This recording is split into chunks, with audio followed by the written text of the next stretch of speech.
You need leadership. Assalamu alaikum. I am Sadia Mahmood Falki from Lahore College for Women University. It is very unfortunate that when we start discussing political system and political leadership, we have to appreciate religion.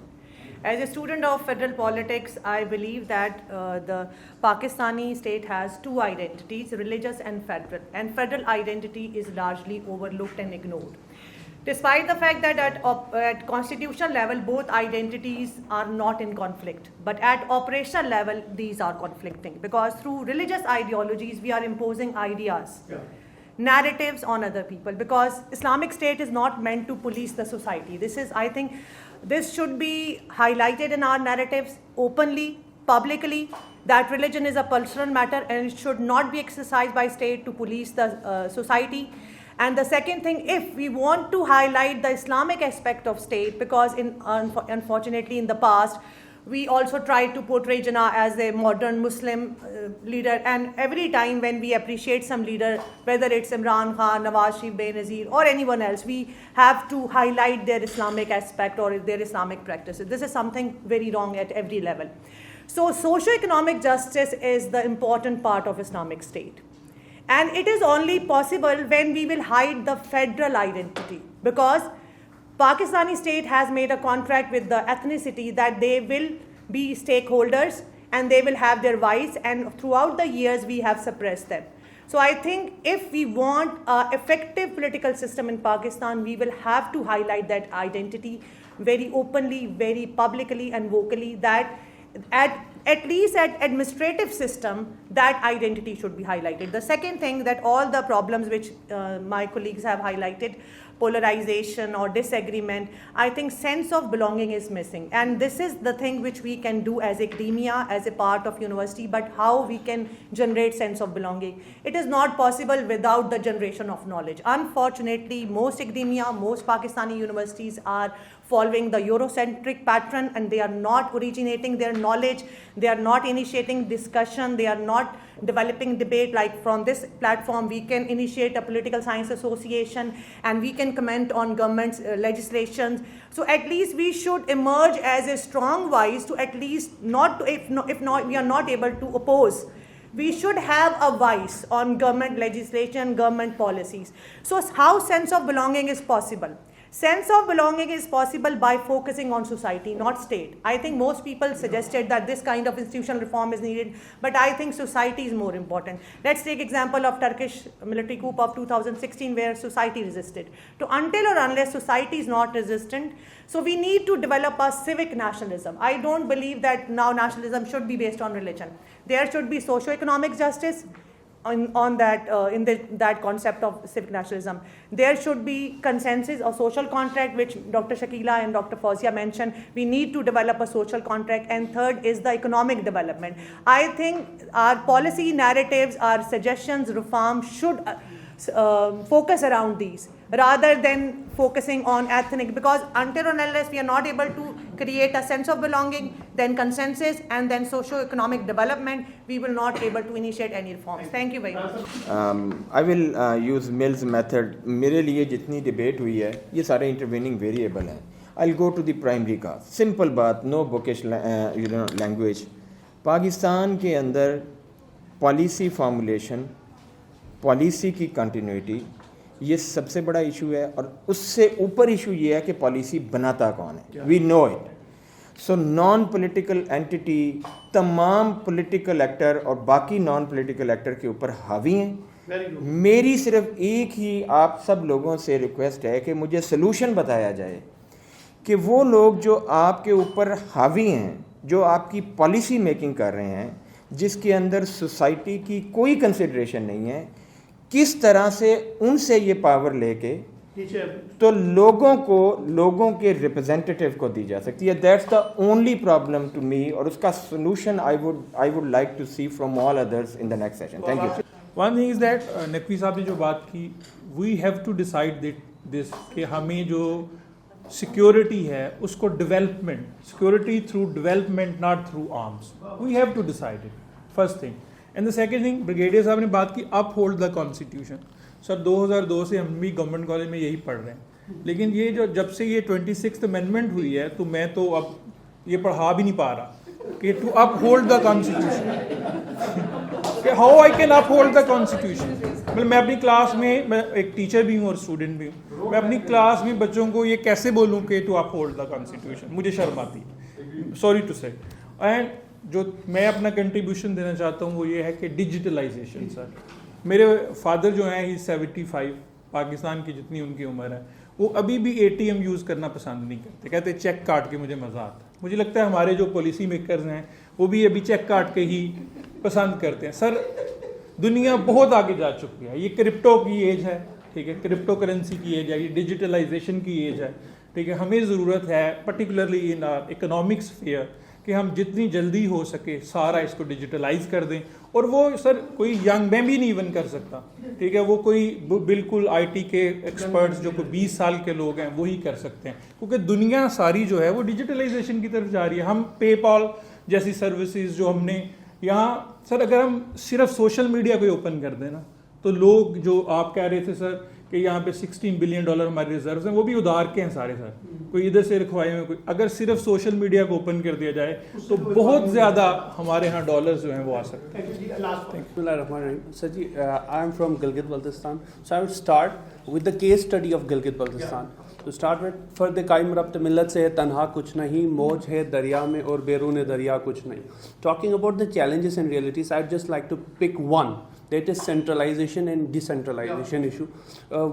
Dr. Ishrat Hussain writes in the book Economy of the Elitist State, he says centralization brings inequality, which brings to the economic developmental issues. At this stage, Dr. Mohit says this centralization is derailing the democratic system. Dr. Ishrat in another book says about the dynastic politics. I see this same dynastic politics in Gilgit-Baltistan as well. So we need to transform this. I just want to mention one more thing, that Aziz Ali Dad rightly says that the person of Gilgit-Baltistan is more Pakistani than Gilgit-Baltistani. So why this disinclusion of this provincial status or provisional provincial status of Gilgit-Baltistan, staying towards that point, the concentration and decentralization, a budget produced at a federal level and bringing that to Gilgit-Baltistan, or a provincial autonomy where they know the problem and they can solve the problem, is bringing to a local government. It's considered as a social contract, but in Pakistan's context, if you look at it, it has become elite's contract. And like within a very short span of time, I mean, the way things have been played out with the constitution, I mean, normally if you look at the country's history, if you look at US history, that constitution has been there for almost centuries, but it's still considered as sacred. Within a short span of around 40 or 50 years, we have made almost around 26 amendments. That speaks volumes.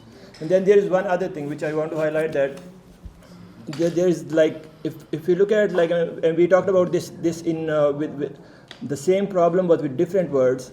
I personally think that the challenges that we face over here in Pakistan, you can boil, although the reality is very complex, but you can boil it down to one particular thing, that is, there is this prevalence of top-down approach.